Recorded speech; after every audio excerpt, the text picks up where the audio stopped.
Welcome back to the Deeper 2025 podcast. I'm excited that you have joined us today. As we're walking through the Bible together, reading the entire Bible in a year, we're really trying to help you to apply what you're reading. You know, it's one thing to read the Bible, it's another thing to apply what you're reading. And so today we come to Luke chapter 7. Let me read for you just a part of Luke chapter 7. It says, turning to the woman, he said to Simon, "Do you see this woman? I entered your house. You gave me no water for my feet, but she with her tears has washed my feet and wiped them with her hair. You gave me no kiss, but she hasn't stopped kissing my feet since I came in. You didn't anoint my head with olive oil, but she has anointed my feet with perfume. Therefore I tell you, how her many sins have been forgiven. That's why she loved much. But the one who is forgiven little loves little." This moment here in Luke chapter 7 happens in the home of a religious leader named Simon, and Jesus is reclining at the table. A woman with a sinful reputation comes in. She anoints Jesus with oil. She puts this oil on her or her tears are falling, and they're on Jesus' feet, and she wipes them and washes Jesus' feet with her tears, and then she anoints them with perfume. And it's interesting because Simon is sitting there watching this whole encounter, and he's judging what's happening. He's made himself to be the judge of what's happening, but Jesus sees beyond what's happening in that moment. Jesus sees that this woman now is coming to him to ask for forgiveness and to ask for restoration. Simon couldn't see that. And Jesus tells a story of two people who are in debt, one with a huge debt and one with a small debt, and both are forgiven. And then Jesus asks Simon which one loves more, and Simon answers correctly. The one who has been forgiven more is the one who loves more.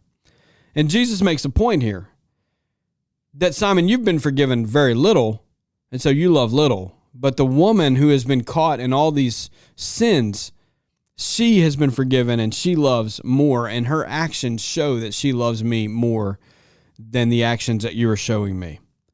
So I think there's a couple of things that I think we need to see in Luke chapter 7.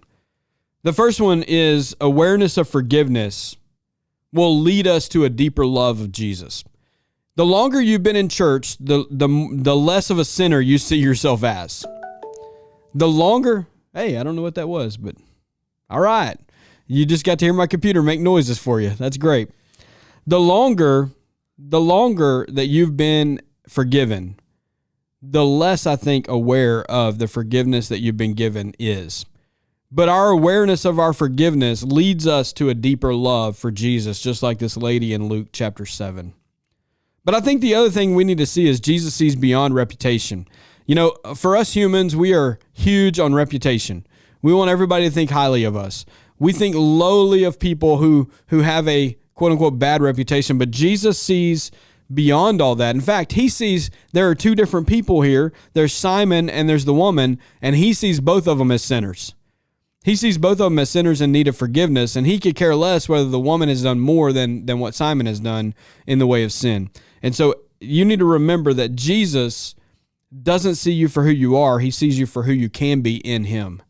And he doesn't care. You're not too far gone, no matter how much you have sinned in the past.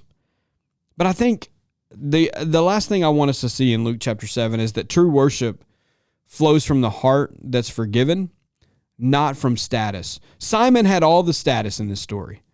He was the religious leader. He was the one who should have been more in tune with Jesus. But we see that that's just not the case. The lady who's been forgiven much, she's the one who's in tune with Jesus more than the religious leader. And so Jesus doesn't look at status. He doesn't look at where you are and saying, oh, that person worships me more. He looks at, what is your heart saying? Jesus wants to know what your heart is saying toward him. Is your heart haughty? Is it arrogant? Is it prideful because of the status you've attained? Or is your heart saying, God, I'm just so thankful for all that you've done for me. I am so thankful that Jesus came to save me from my sin. And see, there it is again, that awareness of forgiveness leads us to a heart of worship. And so, man, as you think about this story, I really want you to think about which one of these resembles you the most. Simon, the religious leader, or the woman who has so much sin that she can't even comprehend the forgiveness and why Jesus would forgive her in that way. And my prayer is that after we read this story, that we would feel more like the woman than we feel like Simon, because all of us ultimately are like the woman. We all have more sin than we want to admit. We all have more sin than we want to acknowledge to other people, for sure. And so today, put yourself in that category. Which category are you in? Are you more like Simon, or are you more like the woman? If you're more like Simon, humble yourself, repent, and move toward where the woman was in worship. If you're like the woman, you're probably already there, but you got to keep that awareness of forgiveness and your sin up so that you can continue to worship with a true heart.